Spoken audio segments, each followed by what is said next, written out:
Postanowiłam Państwu opowiedzieć o takim koncepcie, który Światowa Organizacja Zdrowia i inne organizacje World Health Organization and other organizations, and this concept has been propagated by such organization. It's a concept where people who are placed in various institutions, which you can call a healthy prison. Well, this is a healthy prisons concept. Why is that so important? It is important because they should leave those institutions healthy, physically and mentally. It's very important to have the right, secure environment. They should serve the sentence, to serve the penalty in a secure environment. In the environment that there are no torture, there is no mistreatment.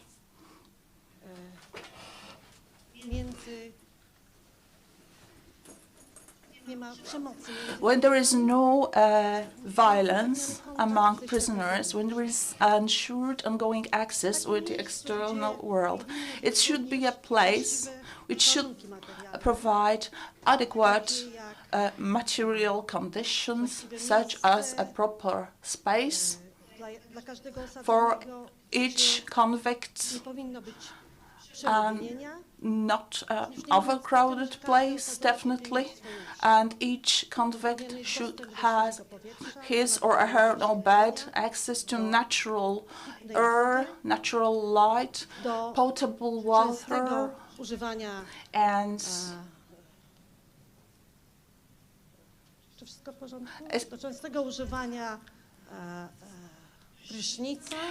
frequent shower or possibility to use a bathroom, access to high-quality food, or so a person who is serving his sentence should be provided with access with certain activities that would not undermine him, but that would develop him, like studying, properly paid job, cultural activities, sports activities, and adequate health care.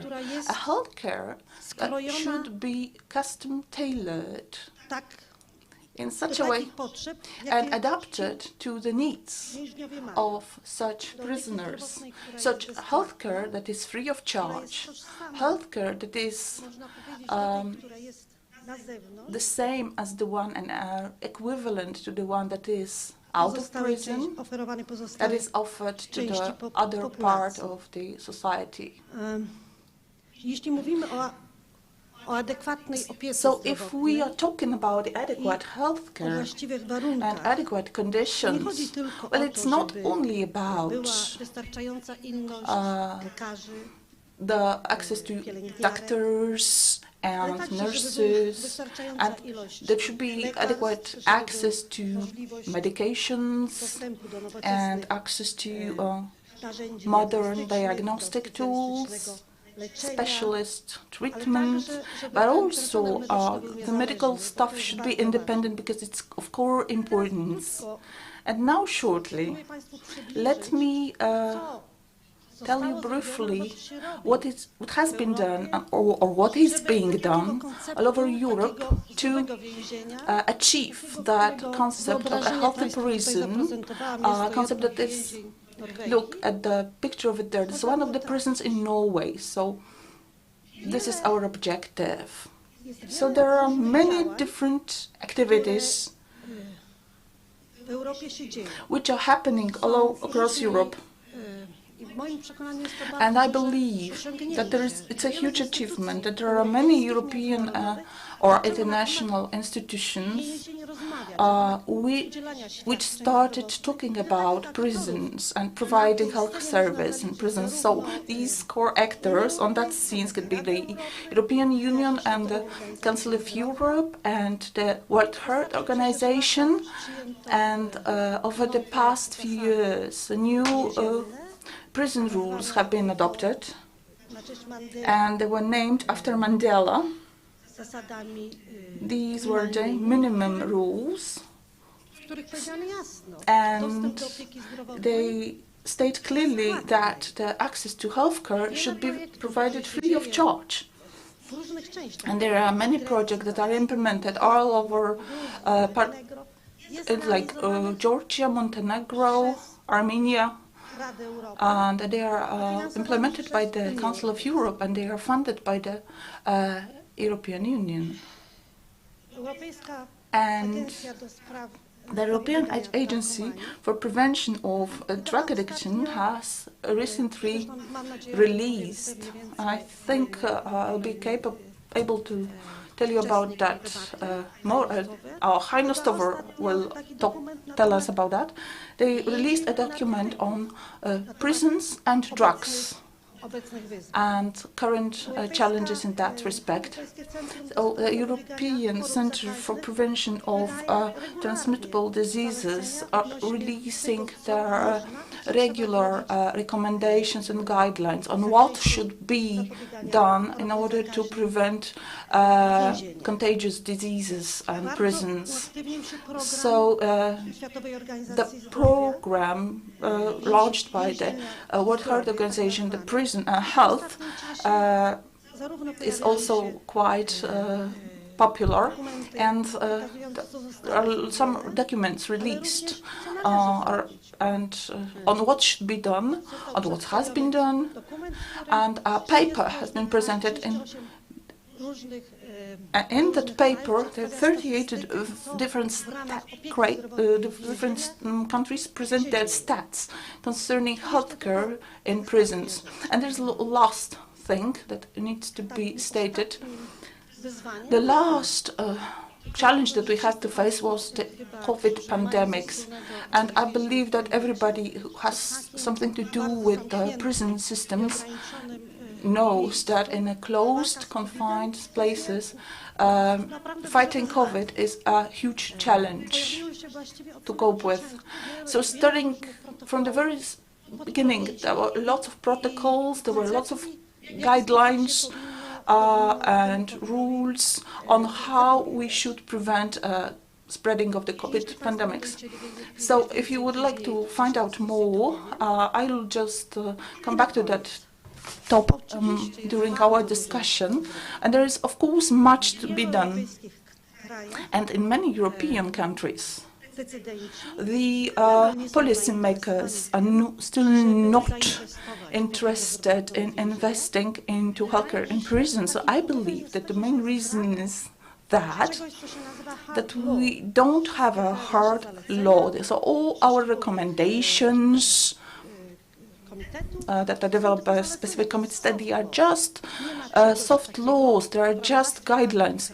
There is nothing in legislation, a national legislation, that would obligate the governments to introduce such laws. There are lots of problems with stats, with collecting data, and I believe that there is that we don't have a coordinating institution in place, an institution that will coordinate action undertaken by older institutions, such as, for instance, World Health Organization. They're doing quite a lot, and because they're, well, however, all these organizations are competing with each other instead of coordinating the cooperation. So thank you very much. I think that I've run out of my time.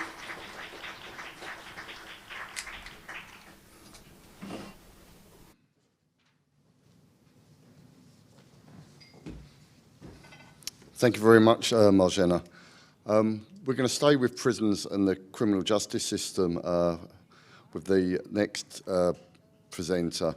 We're also going back to Scotland, which may be a challenge for the translators, but we'll see. So I'm very pleased to introduce Michael Stoney, the head governor of Her Majesty's Prison Barlinnie, the largest prison in Scotland, operated by the Scottish Prison Service. It is located to the northeast of Glasgow and houses over 1,000 men.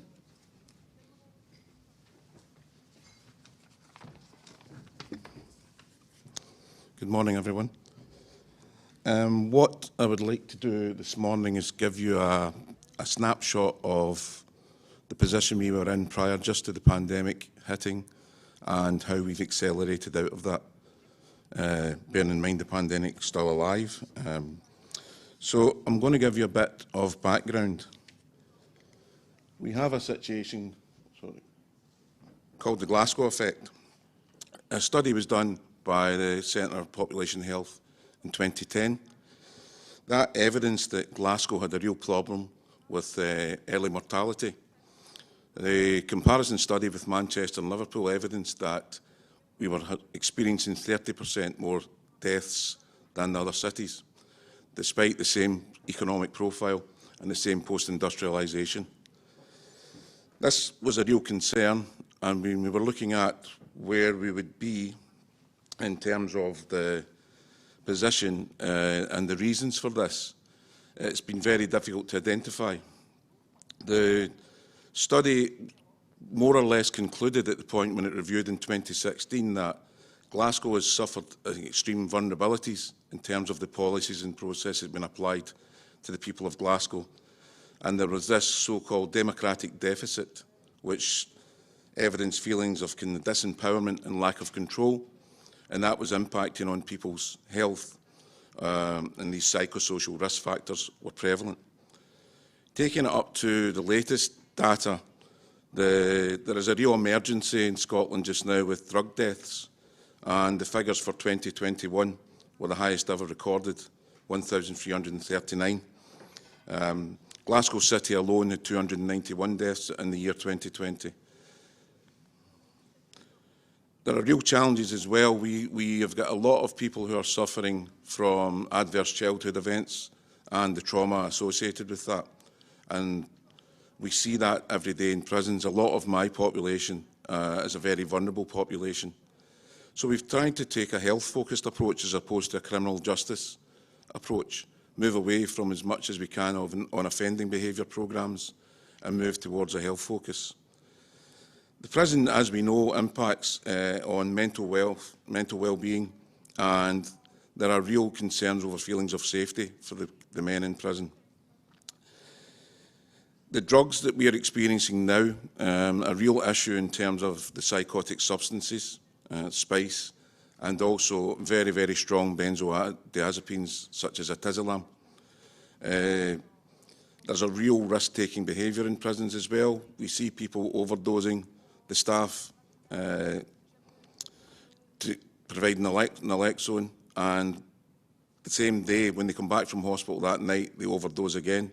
So there's not really a concern in them about the risks they're taking, and we're trying as much as possible to educate people.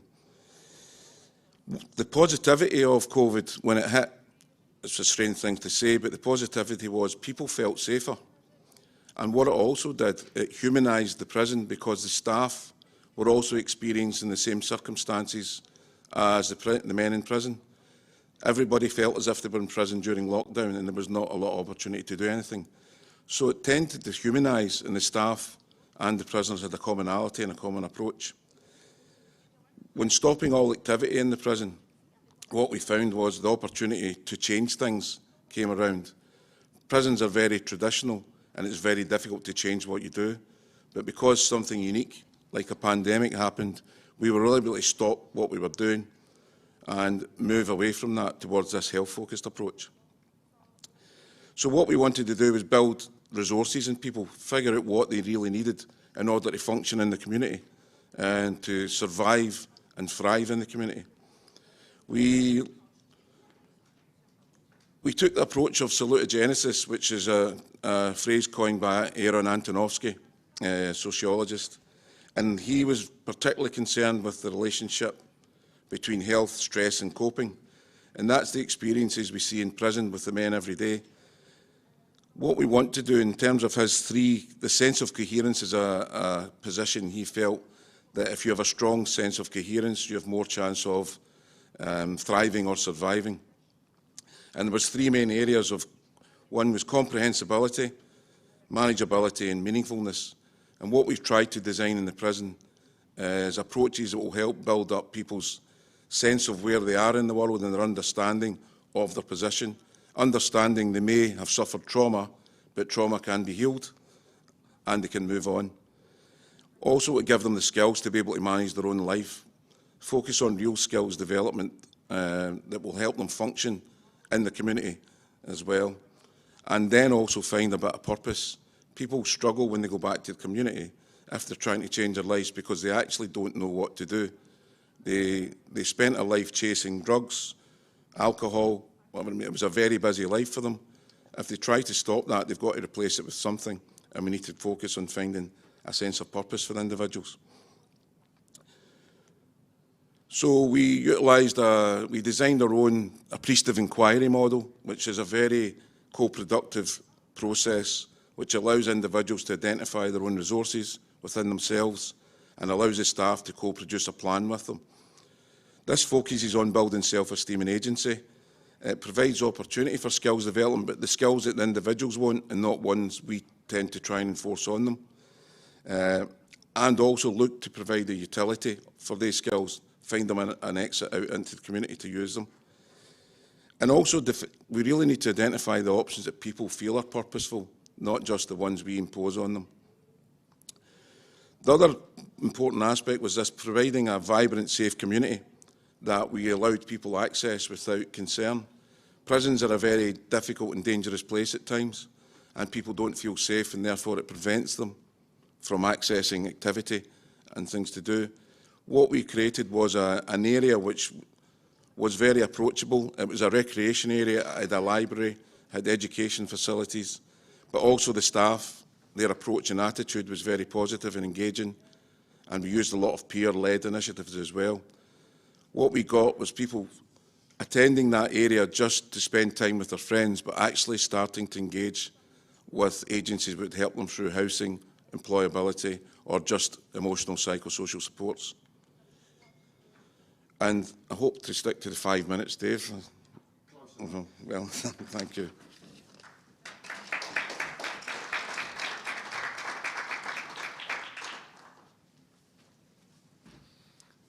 Thank you very much. We're going to move on temporarily, at least, away from prisons a little bit, but we are sticking with the Scottish theme.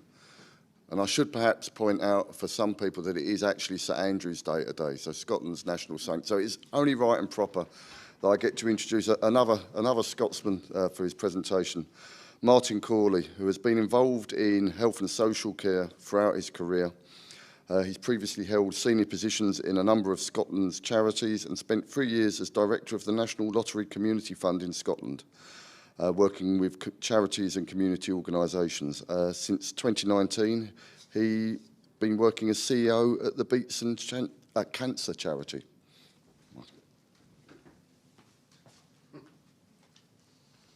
Good morning, folks. I will try and stick with 5 minutes just to keep everyone's attention, but it's very difficult to get all of the points that you want to make within such a short space of time, but nonetheless, we will give it a go. I'm coming from the point of view, not necessarily of a prison environment, but more of a lifestyle, community, inclusion sort of perspective.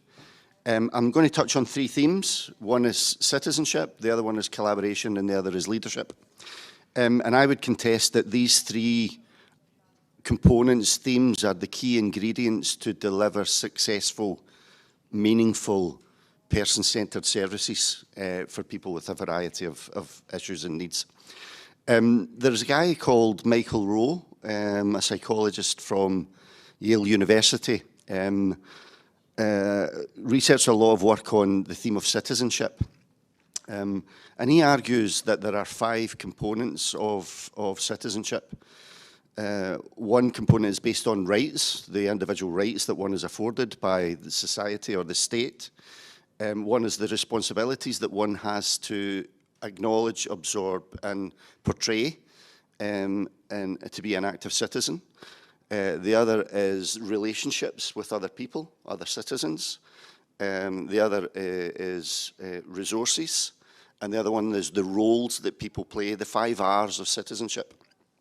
Now, when you think about that, if you exercise your rights as a citizen and don't exercise accept the responsibilities of a citizen that many people who find themselves in prisons do because they compromise other people's rights, then you won't be able to participate as a full and active citizen. So each of these 5 components is very much interrelated and important to each other.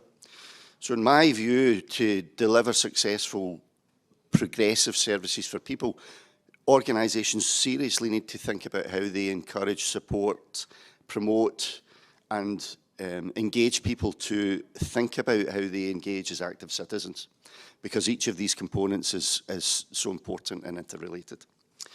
I don't think that's possible as a sole agency. I think you can only do that in collaboration with other people, other organisations. And I think the state plays a role in that, of course it does, but it's not the sole role.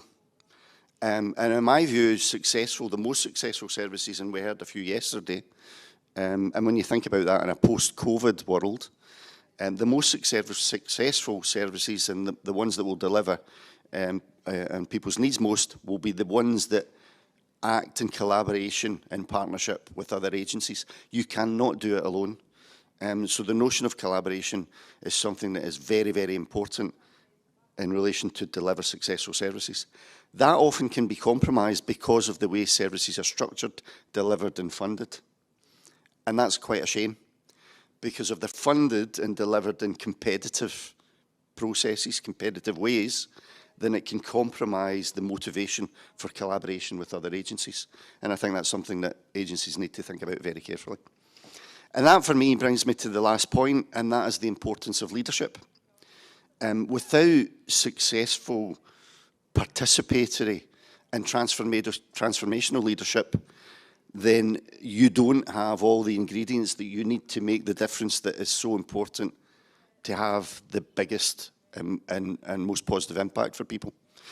And leadership comes from many different ways. It comes from people themselves, and some of the most successful services and best services you will see and you will find will come from citizens themselves who step up to the plate and act as leaders in society, and organisations need to follow suit. Organisations are only one component part of that, and if they don't treat people with respect, dignity and citizenship, then they will miss a trick, they will miss the point. The last point I would like to make, and I would urge you to try and read some of this women's work, is on the theme of dignity. And I was reminded of this yesterday during your talk. A woman called Donna Hicks, who her background again is psychology, but her career progressed through conflict resolution. She worked in the Middle East, she worked in Northern Ireland. She's an American psychologist, but she's worked across the world supporting governments and organisations and agencies in the field to think about how they can resolve conflict. And Donna argues that you won't resolve anything unless you recognise dignity and the dignity that is afforded through people. And she suggests that dignity is an intrinsic human right, but also an intrinsic human need. And the more you offer dignity to one individual, the more you boost their dignity and reinforce your own dignity at the same time. So Donna suggests that unless you actually focus in a concentrated and deliberate way in affording people dignity, then you won't achieve anything. So if you can think about that in relation to conflict, you can apply that in relation to health, public health, citizenship, inclusion, self-determination, and all of the fields and areas that we think about on a daily basis. So I would leave you with one thought, and that is, how can we afford dignity to one another in an environment where sometimes the pressures oppose dignity itself? Thank you very much.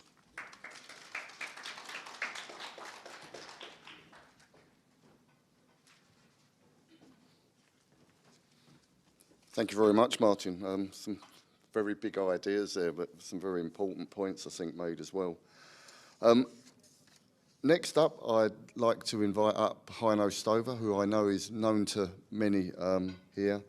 Main fields of research, project development are health promotion for vulnerable and marginalised groups, drug services, prison healthcare, and related health issues, especially HIV, AIDS, hepatitis C, drug dependence and gender issues, and also around the potential of e-cigarettes. His international research and consultancy expertise includes working as a consultant for the European Commission, the United Nations Office on Drugs and Crime, the World Health Organization, the European Monitoring Centre for Drugs and Drug Addiction, and the International Committee of the Red Cross, as well as the Open Society Institute in various contexts. Heino.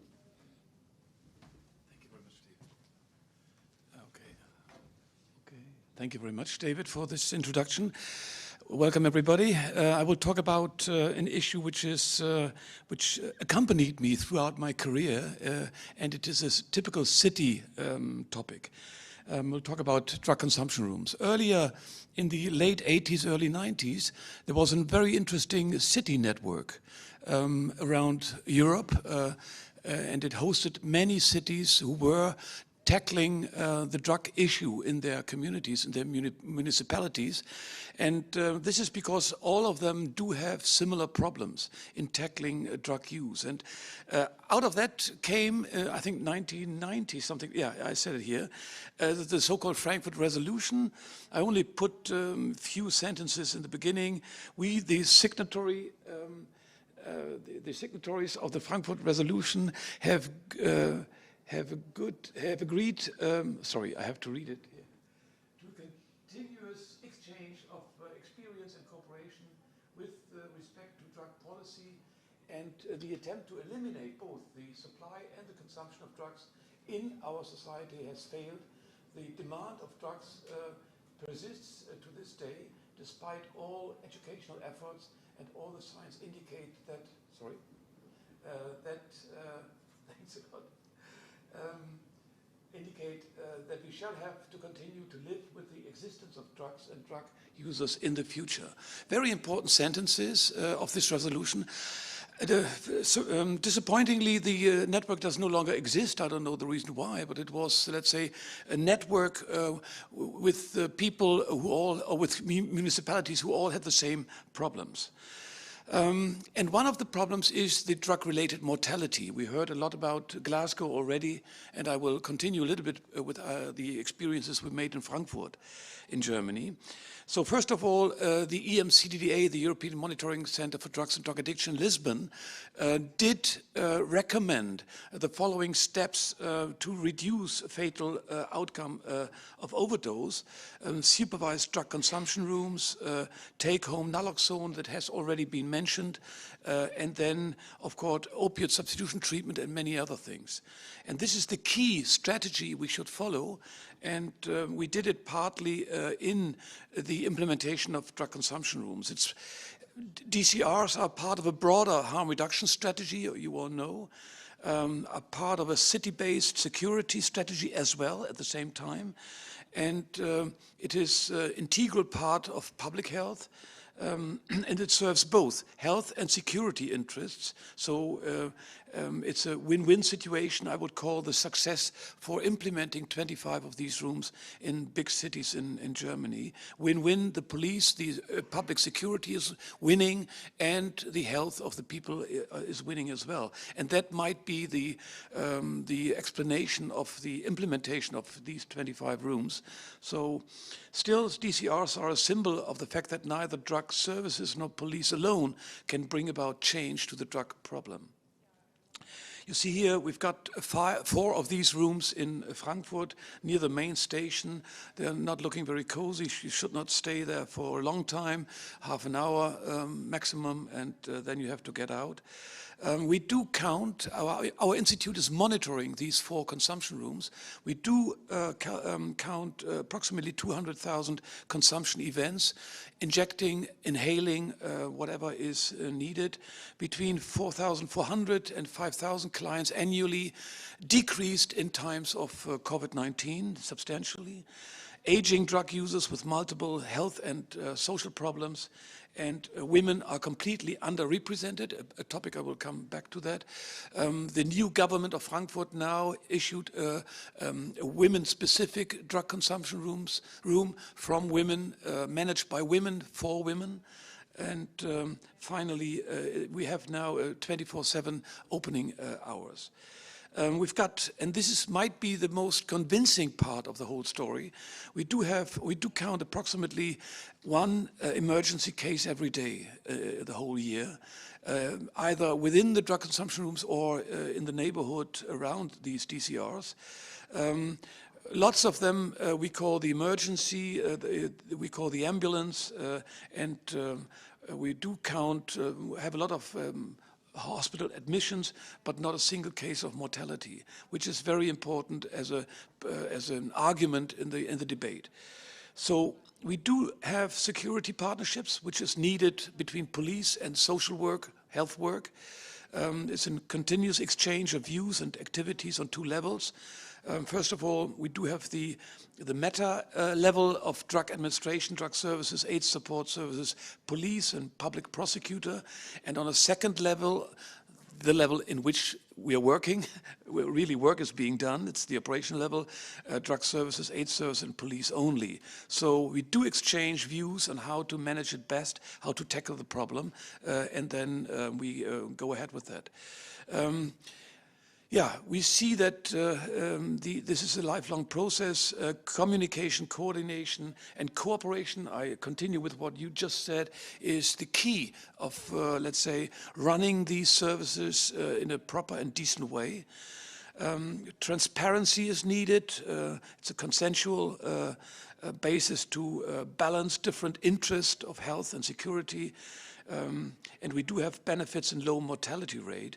You see here a graph which is showing you the height, the peak of drug-related deaths in 1990, 1991, 147, and then the DCRs have been implemented and methadone program has been started, the heroin program has been started. So regarding to 5,000 drug users within Frankfurt, at least 5,000 injectors, it's quite a stable rate of between 20 and 30, sometimes 35 people who die prematurely because of opioids. So the conclusions, DCRs reduce mortality substantially. They have a bridging function into detox and therapeutic and housing services, whatever it is needed on a social way. But DCRs are only present in 8 of the 16 states in Germany, the 16 Länder. That is because we did not convince the other 8 to implement these drug consumption rooms. You can imagine the rejections of these Länder. That is a ticket to, let's say, tolerate drug use and many other issues. And finally, we only have it in the big cities, Hamburg, Frankfurt, Berlin, but not in other cities like Munich, where we have a high rate of premature death, just because the Prime Minister of Bavaria is not in favor of these contact houses. Many thanks for your attention, and we will talk about prison within this round. Thank you very much.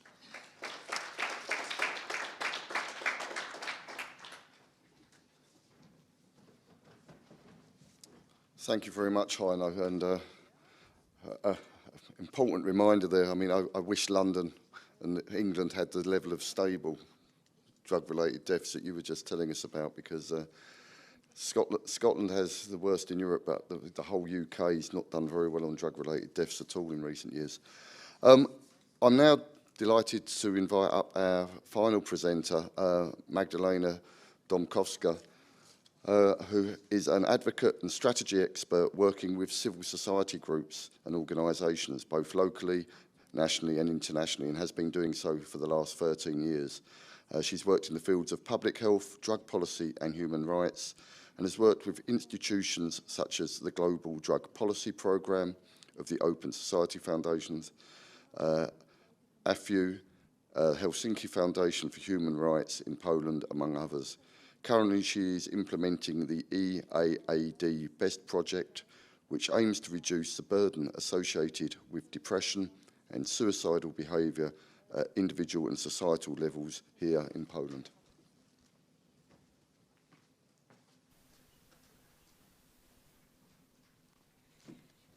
Good morning, City Health. Thank you very much for the invitation, for the warm welcome. Before I start, let me just make a note that, of course, the cooperation and work with numerous institutions over the last 14 years, and Dave mentioned a few of them, informed my thinking and shaped my opinions, but I would like to stress that I'll be sharing my own today. I do not perceive saying anything particularly controversial, but I'll be speaking from the perspective of the civil society, and I'll be talking about human rights, so who knows. I'll be talking about human rights because this is the field that I come from. And since the very beginning of my engagement in drug policy, which was almost 14 years ago, I've perceived drug policy as a human rights issue. Therefore, thinking about past years and trying to imagine the ones to come, I would really like to draw our attention today to the shrinking space for civil society, the phenomenon that can be observed around the world, including in Europe, including in the Western countries. And of course, shrinking space for civil society affects the work and the existence of many different actors, including free media, academia, including NGOs active in different themes. But I would argue that when we think about subjects that are unfortunately controversial, that are misunderstood often by the society, that are complex and complicated, I would argue that then this phenomenon is doubly disturbing. When we think about drug policy or harm reduction, then civil society as an actor plays the key and leading role. And when we imagine what civil society does, and then we need to admit that civil society is the main, if not the only actor often, that delivers harm reduction services, that advocates for bold reforms in terms of drug policy, that shares the knowledge that is non-biased, that is evidence-based. Therefore, these roles cannot be really diminished. But then when we think about what burdens, additional burdens, shrinking space for civil society can put on these institutions and organizations, their existence, everyday existence, is challenging enough. So if we put the additional burden, which could be additional difficulties to obtain state funds, that could be censorship, that could be misinformation on smear campaigns, attacks in the media, then we'll figure out that actually the existence of this field may be really threatened. And we could see that at the time of the COVID pandemic. We could have a taste of what it means when we need to operate when our freedoms are really limited, maybe for a good cause. But we could see that, how it is to deliver services when these freedoms are limited. So on one hand, we all could taste that. On the other hand, we could see that actually civil society actors, community actors, peers were often the first ones to go out on the streets. They were the first ones to provide responses, to reshape their services, to adjust to the needs of the communities, their clients, their peers. That showed us how important this role is. And a lot of good examples of what happened during COVID actually have been the things that civil society have been advocated for so long. These are the conceptions, ideas that we've argued for so long. They are needed, they are a must, and they can be done, right? When we think about OST, finally, bigger take-home doses where possible. Finally, people could get methadone more easily. So, and it's not only about delivering the services. I would say that we could see some positive examples at the policy level. What do I mean by that? We've heard a lot about prisons, and I bet we will do during the course of this session. During the COVID pandemic, a number of countries considered decongesting prisons, considered or even implemented decarceration. a number of prisoners were released out of the prisons. Sadly, in one-fourth of these countries, offenders who committed drug-related crimes were excluded from that motion. But even if we could observe a number of people who committed non-violent crimes and who probably shouldn't be there in the first place, we could observe them leaving the prisons. Has anything awful happened? Did the sky fall down? It didn't. What we observed also, like in my home country, in Poland, were kind of a deprioritization of drug-related crimes by the police. Not to say that was the decision of the police, but basically because we had lockdown, because people could not go out to the streets, we had a ridiculous law by a moment when we could not enter parks or forests even. So the police officers actually were given additional tasks and needed to focus on them. For that reasons, they focus a bit less on drug users. So when I asked lawyers in Poland from the Polish Drug Policy Network who provide legal advice to those stopped with drugs, stopped by the police, did they observe any change during this period? The change was significant. Actually, almost no one was coming to them for the advice because people were not stopped and searched. Did anything awful happen to our society? It didn't. So I think the lessons learned, and I promise I'm finishing here, is that we can see decarceration. We do need and we can implement decriminalization. That will help also on the municipal level. It is doable. We right now know it's doable. Nothing major, awful, tragic happens to our societies then. So I'll stop here and come back to this incredible important role of the civil society in the course of the conversation when we'll be thinking how to implement these good lessons learned and how to sustain, how to survive, even if circumstances are somewhat difficult around. Thank you.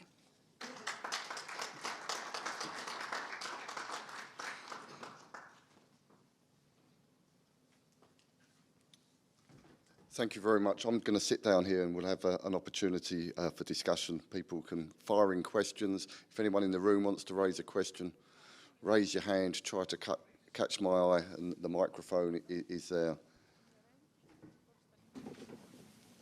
I think I might start where you kind of ended, Magdalena. I'm really interested in it, links to yesterday, really. You know, some of those good learning points, you know, from prisons, wider society that we've been forced to learn over the last sort of 18 months. How do we try to make sure that we don't forget those lessons? Because some of them, for me, some of the harm reduction lessons are things that we knew better. I'm talking in an English UK context. Perhaps we knew better 20 years ago than we seem to know now in 2021, but we've had the opportunity to relearn some of these things. But there's a whole wealth there of things that you were touching on. The sky didn't fall in a situation where often politicians and the media would have gone, this is terrible, and it kind of just happened because it was in the pandemic. How do we capture some of those lessons? How do we preserve that and push it forward? An easy question to start with. But I think everyone can probably trip. But if I could start with you, because that was your... Thank you for that question. And it's a key one, actually. So I would say this is, of course, difficult. But I think that there are lessons learned and tasks for ourselves. And one of my postulates would be just we need to go out of our usual drug policy harm reduction bubble. And it's not only about educating the public. We've been doing that, trying to do that instantly. But taking into consideration that shrinking space for civil society that I actually envision will have and need to deal with that problem more and more. So I think we need to cooperate much more with different movements and to understand we ourselves are part of the human rights movement, for example, women's rights movement. But we also need to translate that into these other movements so they also perceive, okay, this is our field. This is our issue. This is where we need to get engaged. And this is both for the educational advocacy level, for the financial level. Of course, it is difficult to obtain funding for what many of us do, and it won't get easier. So again, to have access to the funds for completely different fields, I think we do need to have that close cooperation. And last but not least, I was talking about how incredibly wonderful and somewhat empowering it was to see that communities themselves that are perceived as vulnerable, how quickly they delivered, how quickly they were on the streets, how quickly they worked with each other. So I would say, let's not forget about them. I mean, nothing about us without us. We can see that in AHV field, that it's somewhat inappropriate to have conversations about AHV and not having someone representing the community on the stage. We are furious here in Poland when we see conversations about women's rights, and unfortunately quite often women are not sitting in the panels. But the same needs to happen when we talk about communities of sex workers, of people who use drugs, of people who experience homelessness. We need to have them included in this conversation with very equal voice to ours. Yeah, thank you very much. Yeah, what can we learn? First of all, I think it needs to be identified, the lessons that we have learned within the past 18 months. And there's a lot to learn. So I observed the prison system, which surprisingly reacted completely flexible to COVID. They didn't imprison people. There's a release of prisoners convicted for non-violent crime. So by 15% throughout the whole issue, money fine or not paid money fine have not gone to prison, have not pushed to prison. So surprisingly flexible. Within 18 months, something came true what we never thought of, that it could be done so quickly. That's for the prison system. That was very surprising. And also in the community, we see that for drug user, also where we fought a long time for was to give take-home methadone for 30 days, and this is now happening. And just to reduce the movements of people who normally should show up in the medical clinic every day and have a supervised intake of methadone or buprenorphine. So this all happens without skyfall. That's a good word. Thanks for that. And we have to carefully identify all those lessons that we have learned and ask and demand for prolongation and continuation of what has been achieved within these last 18 months. And we did so with regards to changes in the regulations of the opium law in order to, let's say, prolong the time of take-home methadone. And also in prison, we are heavily working on the reduction of non-violent crime sentences and release them and use alternative methods of sanctioning. So this is quite surprising and astonishing, and we build on that. Do you want to keep going? Yeah. No, I think this one's all of the panel. Yeah.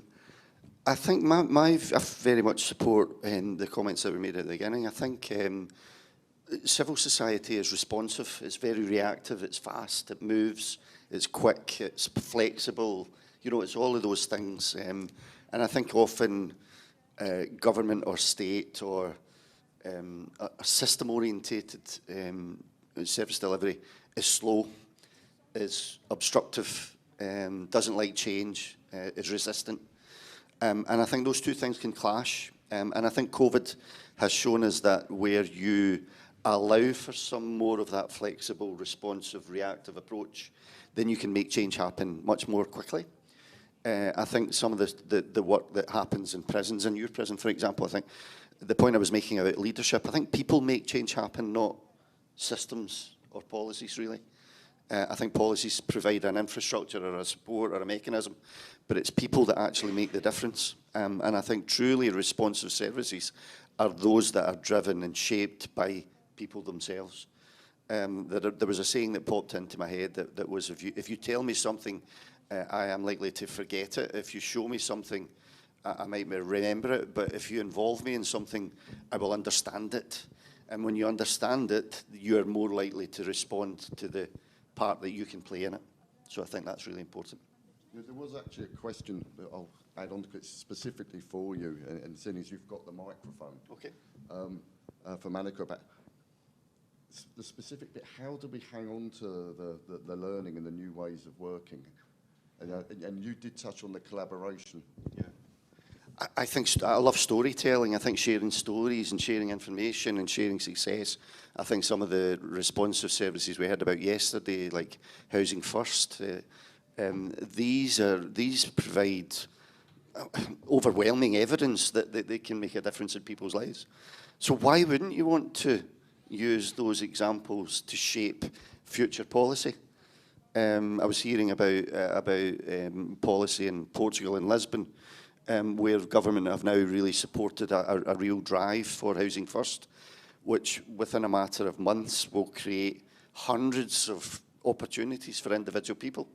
That's the type of responsive change that I think is needed, David, in a world that often, pushes against that. But again, I think where there's a will, there's a way, and where there's learning, there's opportunity, and where there's opportunity, there's change. Thank you. Going back to sort of the general point, Mick, if,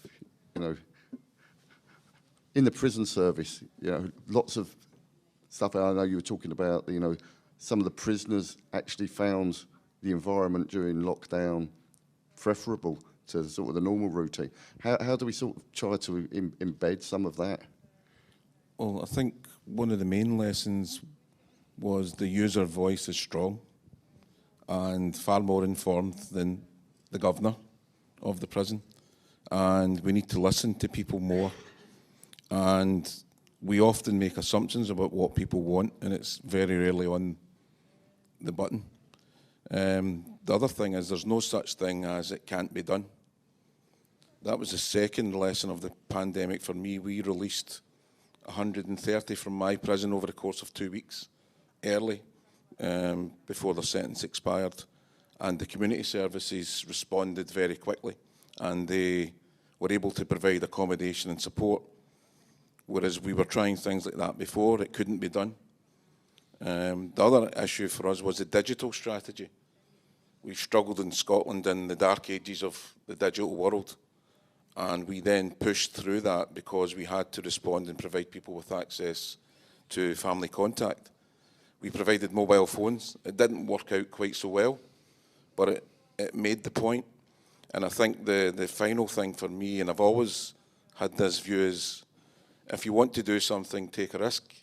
And if you want to take a risk, never ask for permission, just go for the forgiveness. A risky but important lesson, maybe. Yeah, I'm not so. I will speak English because I can see that none of you has taken. My view on what has happened during COVID time is not so enthusiastic because you are coming with the good examples, and I could see over these last 2 years I have visited different countries with the CPT, and it's the way how the system was functioning. It was in some countries exemplary, very good. But then you saw also that it has been very terrible, that had a very bad impact on the daily life of prisoner, because the contact with outside world, with the families, was completely cut. They didn't have visits. They didn't have contact via Skypes or this kind of equipment, what it is easy to use. In some countries, when they have this illegal object like mobile phones, and there are countries, even in EU, where there is more mobiles than prisoners in one prison, and I know and I'm aware of that, and that they could keep the contact. But there was no really good prevention tools. There was no, that nothing happened like that the prison population got less, or they had been given some disinfectant, or even the prison staff was wearing masks in the contact. Nothing like that. In some countries it was working very well, and in some countries very bad. And I think there's a time where the good experience should be shared. And my observation is that in the countries where the healthcare provision is very much linked, or is provided by the National Health Service, or they are linked to the outside, to the healthcare providers, those ones from the civil society, they are much better off. In those systems where you have the healthcare provision in the hands of the Ministry of Justice, and they are really there are walls between them and outside world, this was not working so well, unfortunately. That means I'm pretty sure there are some countries where they can share and there can be good examples, but it's not always the same. No, it's a good reminder. While you've got the microphone, Magdalena, there's a question here directly relating to your presentation. Do you think it's the best way, the only way to sort of improve healthcare provision in prisons? Does it have to be by the legislation? Is it driven by the law? And I guess there's a question there, you know, I might not be allowed back in the country for non-COVID reasons saying this, but there's a lot of things that are legal in England which don't happen. You know, the law says this should happen, however in practice it doesn't. And I just, you know, is changing the law the best way to improve healthcare provision? But, you know, then if you have a country where there is a law and nothing happened, but at least these citizens, prisoners, they have to complain on something because you have. But if you have a country when there's no law and and even it's very soft and you can't really rely on the law, then you have no chance. You have no rights.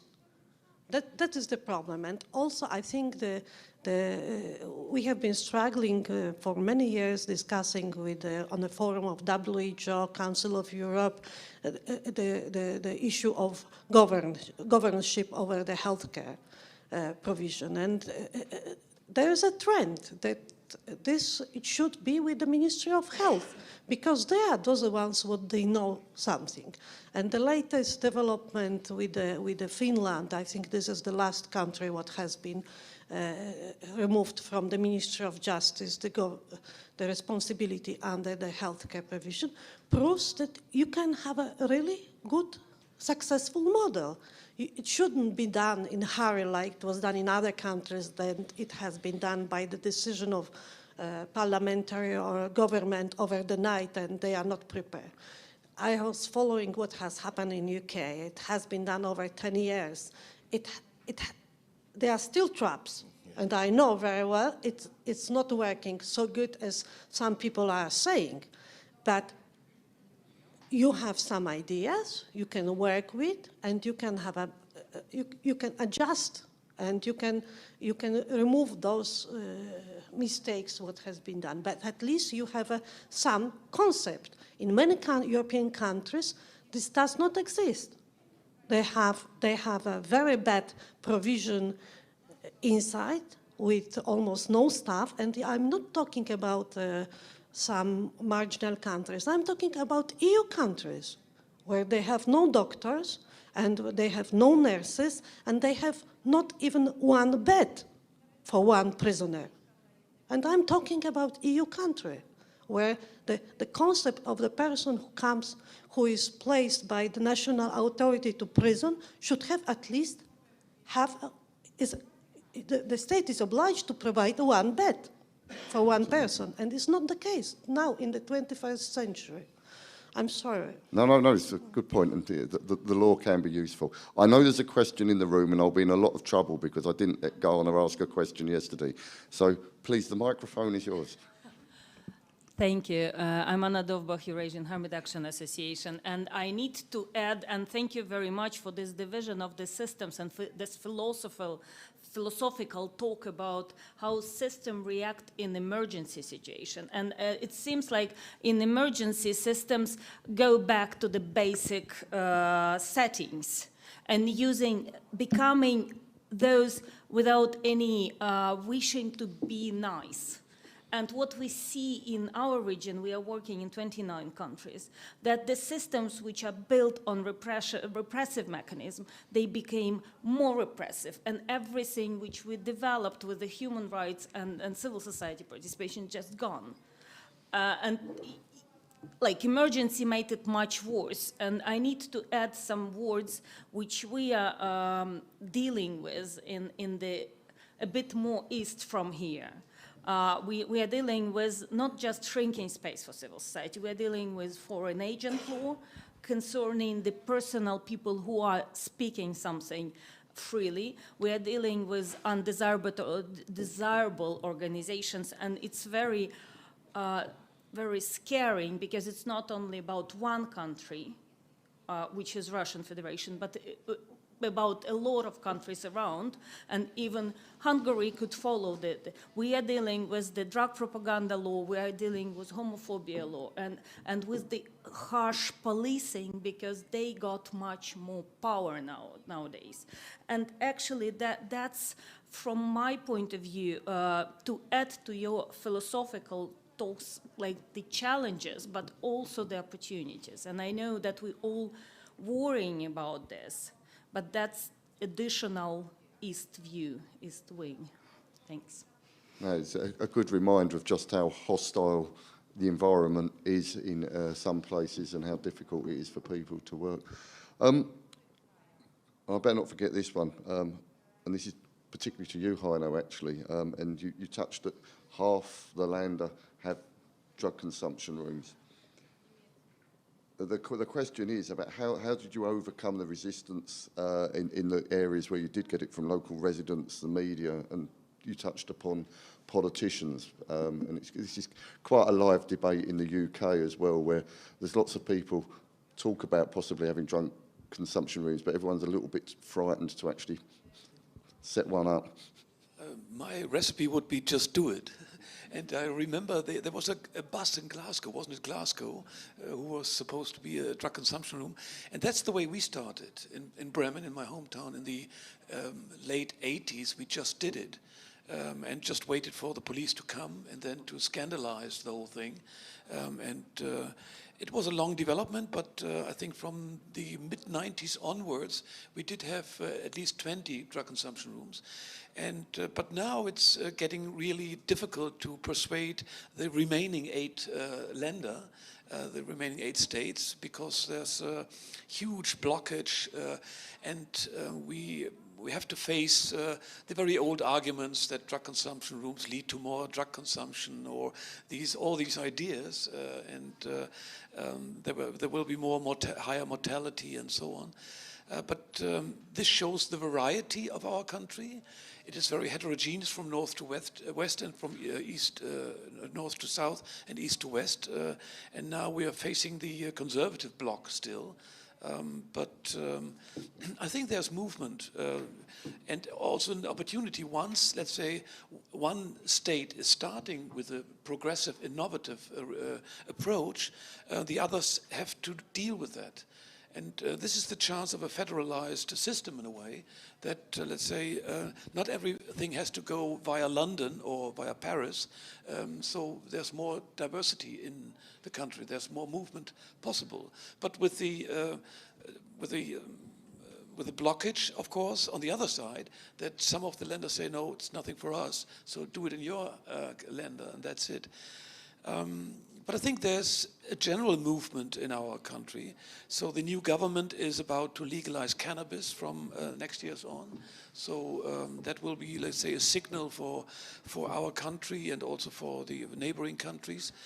So there's lots of other harm reduction measures like drug checking or things like that are on the way. So there's a lot of movement also now from the federal level down to the Länder.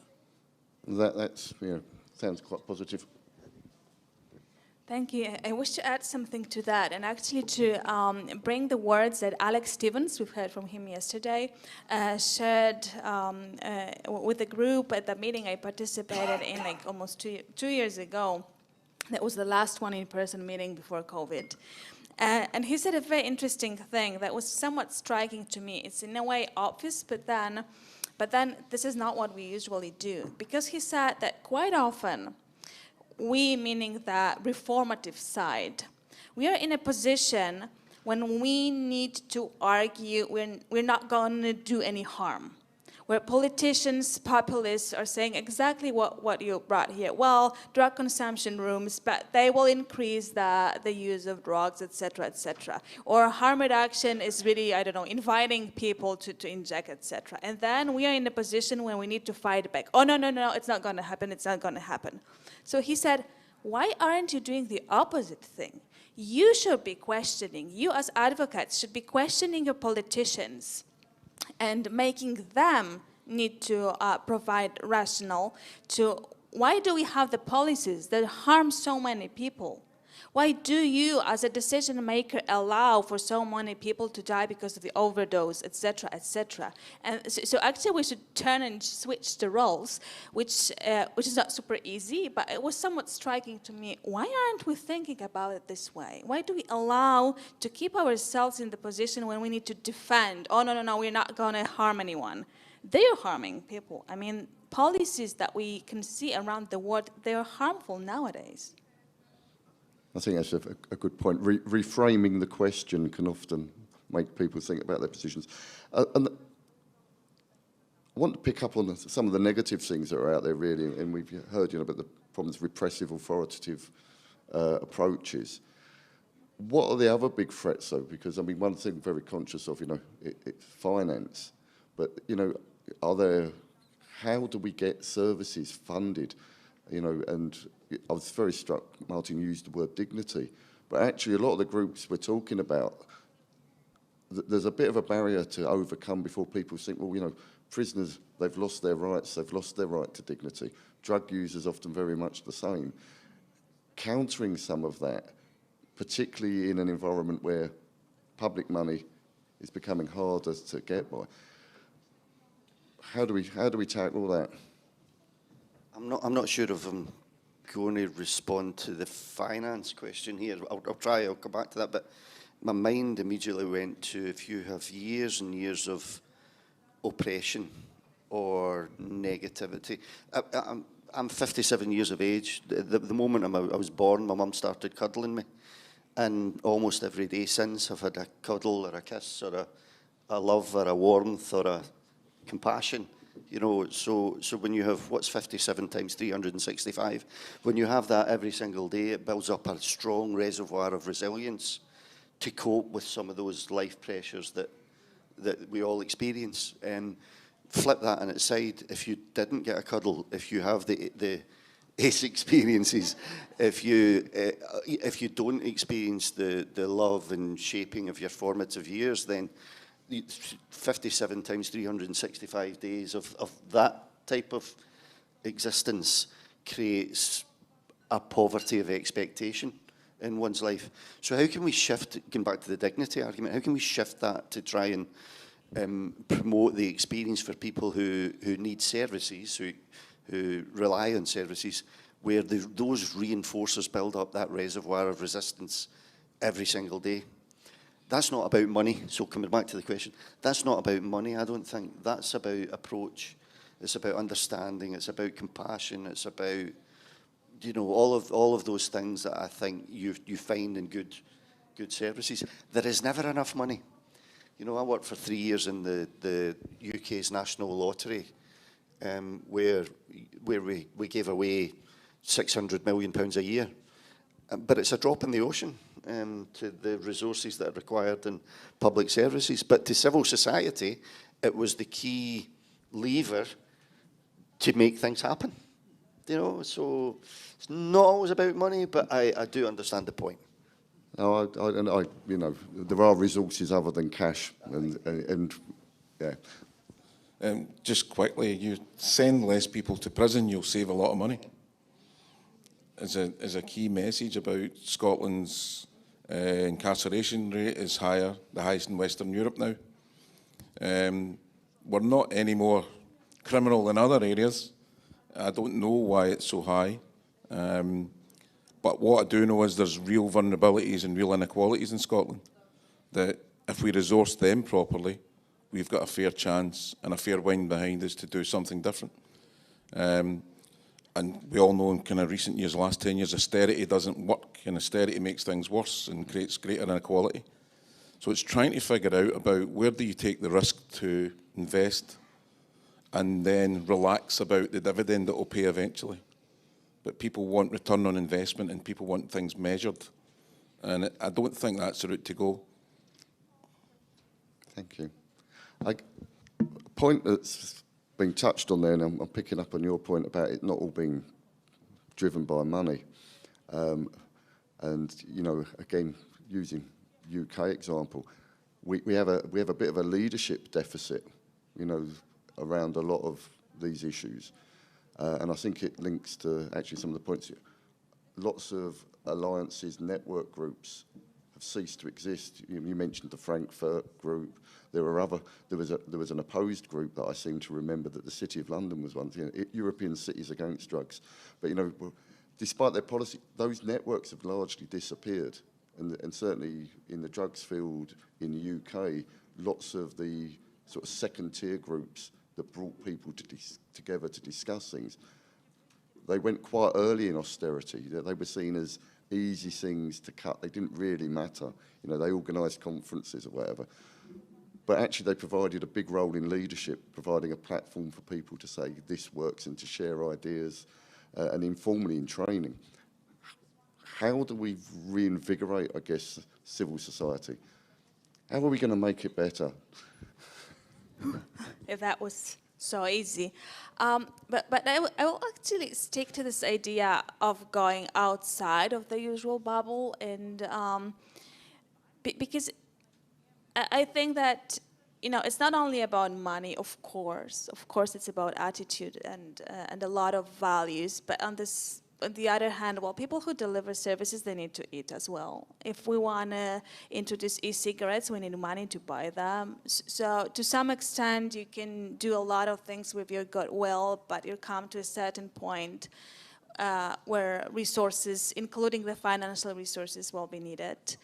And having been engaged for a while on the donors side, I'm somewhat worried, to be honest. And it's not about the bad will of the donors, not at all. It's just that there are more and more needs. If we observe the space for civil society to be shrinking and a lot of human rights violations, we'll see how many institutions, organizations, and causes needs to be funded. If we look quite broadly, we have it in the description of this session, of problems such as climate change, increased migration. This is what we are observing on our border, Polish-Belarusian border, humanitarian crisis, actually. So there are more and more needs, and it doesn't mean that there are more and more funds. And competition has already been a struggle and an issue among the civil society groups. So my thinking would go into the direction of building alliances and going outside of the usual bubble. It will be difficult because we'll be competing with each other. But on the other hand, I'm afraid if we don't do that, then we just stop existing at a certain point. So maybe, I don't know, maybe to the conversations such as this one about the city health, we could invite people who work on the mental health at the city level. That's my recent engagement. On women's rights, etc., etc. Sometimes it may feel, well, but we do not have that much of a common. But we do. There's a huge overlap that we're just missing. And maybe jointly it will be easier to convince society, to convince decision makers to apply for the money wherever it's possible. So I think my thinking would be going into that direction, although understanding it's not super easy. Heiner? Yeah, thank you very much, Magdalena, for these thoughts, and David. Yeah, I think the civil society organizations, they are now in an obligation to really get into harm, what I would call harm production, what the government, the law, the repression does. And we have to very thoroughly scrutinize the damaging effects, the harms that are produced by the law of criminalization and so on, and thus, let's say, mirroring this damage to the society. And this needs, on the one side, activist practitioners, but on the other side, scientists as well. So I think this mixture, this combination is needed in order to mirror back what is being, what I would call, yes, harm production. Just an example, for 8 years by now, we're doing an alternative drug report, alternative to the governmental report. And we are releasing it every year, and it gets more attention than the official drug report. So we took the monopol, we took the monopol from the drug commissioner of Germany back and say, look, it's not your monopol to show Germany the situation of drugs with your political, let's say, often right-wing attention. So we take the issue in our hands and present to the German audience what we think is the real drug problem, and that is the drug policy. And so far, this is one example of how we can work, let's say, against the harm production in order to do harm reduction. There's a thought. Yeah, I also think that the civil society should not take over from government, should just try to make the governments and different authorities accountable for what they do. And it should find a way to inform society what's going on. Because, as you said, there are many of different, on the national, city level, different people with different agencies, what they should the job. And they are not doing simply. It also applies to prison service in many countries. That means the civil society should take a role not only to advocate, but also to try to make them accountable for what they are not doing, what they should do, what they are paid for. Because the very simple example, what I would like to tell you. At the time when I left the Polish service in this healthcare office, what I was leader of, there were 5 people there altogether. Now they are 20. And they do not provide even one training over the whole year for the healthcare staff. What they are doing there? That means you have a lot of this kind of example from the national level, from the city level, that they are special agency, the people are paid, but they are not provide the service. And they are not even giving a report to the society what they are using the money for. The point I was going to make, and it picked up on Magdalena's point, I often feel that work done with these populations we're talking about is somehow not valued as part of the general sort of, all politicians, all agencies, health is a good thing. But this work doesn't somehow often seem to count. And I guess I'm looking at Meg thinking, I'm kind of aware that often what happens in prison isn't really seen as sort of general healthcare, but when you look at some of the data that's collected, the populations you have, that's where you can make your big improvements in life expectancy and healthy years. And I just, how well integrated do you feel what the work you do in prison is with what happens when people leave prison? It's difficult to continue. What we find is the guys that come into prison are very chaotic. They're not engaged with lots of services outside. They don't ever see the dentist. They don't see a doctor if they can help it. When they come into prison, they get access to these things, and they do tend to take advantage when they're in and use them. So prison can make people healthier physically, perhaps not mentally as well. It's a difficult place to be in. The connections to the community are always difficult because there are many routes out. There's technically one way into prison through court, but there are many exits from prison, and there's not, I suppose, a consortium of support We worked on something a few years ago in my last prison, and we come up with a kind of a co-produced product for prison officers, for through care staff, to provide a direct entry route out of prison. It was very successful until the funding was pulled. I don't know. It was one of the best projects I've worked on, actually, to be honest with you, because it was a true co-production. But in essence, all we were doing was thinking about the prisoner's exit on the day of arrival. You know, it was starting preparation for through care at the moment the prisoner was received, really. Maybe not at that most immediate moment, but, you know, as soon as possible thereafter. And I think the beauty of that service, I think, was about a continuity in approach and consistency in approach. And it was a multi-agency, it was delivered by a number of agencies. However, it became a model that was then became competitive among other agencies. And the system created the behaviours. So the system would want to deliver a contractual agreement with civil society agencies to deliver the service. And then they just people compete with each other. So the conditions will create the behaviours. If the conditions are about collaboration, which is the point I was making earlier, behaviours will be about collaboration. If the conditions are about competitiveness, then behaviours will follow. And that's the way money flows. And that's a bit of a shame. Yeah, I think the competition between agencies rather than cooperation is a major thing. We're coming towards the end. I don't know if anyone else wants to ask a question. Raise your hand and wave it vigorously if there is. I'm going to ask the panel, and I'll give you a few seconds to respond on this, but as we come to the end, I want you all to come up with one thing that us, the Global Public Health Network, people who are watching this, can do to try to improve the situation, and hopefully that we don't only rely on humanitarian disasters or other crises to actually find, you know, that how we improve work and embed it.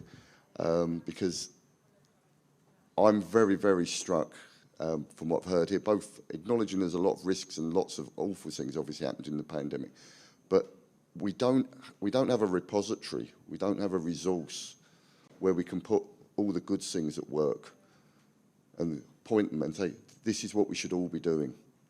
I guess personal experience here, you know, watching the drugs field in the UK for 20 odd years, I'm not seeing the same ideas come around the second time, I'm now seeing them come around the third time. Some of them are good ideas that we used to do and people are saying they're brand new. And we've had this cunning idea. Some of them are disastrous and people think that they'll try to give that another go. It didn't work in the 1990s or the 2000s. I don't think it's going to work in 2021. So I don't know who I should pick on first. I think, well, Martin, you looked at me, so you'll do first victim. What's the one thing? I'll be very quick. Build on good evidence-based practice. Nice, non-controversial. Of course, there is where you store the evidence base and who has access to it. Magdalena, I'll start trying to... What would you like to see? What should we all go home and do when we leave Warsaw? I think we should always... the lessons are never learned for good. That means there are new people coming, maybe with new ideas, but they are not aware of the old ideas, what they were 10, 20, 30 years ago. And I think this kind of teaching between the generations of these different lessons, I think is very important for the future. Thank you. To develop. We're going to close all the prisons, Mick? And no, come on, would you? Maybe. I think it's to try and make decisions or take risks before a crisis hits. Because we always do it when a crisis hits. I mean, sometimes are quite successful, but you should never wait till the crisis before you take good decisions. I suppose that's the message. Yeah, good point. Hi, no. Yeah, the city level is important, and to work on that, my suggestion would be in the drugs field to reset it and to again, to build a network of cities in the tackling of the drug consumption on the one hand. But again, I think it needs to get back to the federal level where the legal decisions are being made. And for more than 30 years, I'm now working against this criminalization and for decriminalization. And I think this is badly needed to work more thoroughly, intensively on the harm which is being produced by the repressive drug laws. Thank you. Magdalena. I've got 3. Okay, if you're quick. I'm quick. So first, solidarity. I'll keep repeating that within the movement and with others, like quite broadly in the civil society. Let's be brave enough and courageous enough to think outside of the box and, as it was said, propose novel solutions before the crisis arise. And then Heino spoke about what I wanted to say, like think globally but act locally. It's sometimes way easier to work at the municipal level. Thank you. Well, I think they're all good points, and I better do this given it's a City Health conference. And one of the points of City Health is to try to break people out of the silos and give an opportunity for people, you know, not just to talk about drugs or mental health, but put it in the broader context. And I think that's something we'll definitely carry on trying to work to do. And the Global Public Health Network does provide a framework for people to share information and also perhaps work on just giving things a go, being brave enough to experiment a little bit.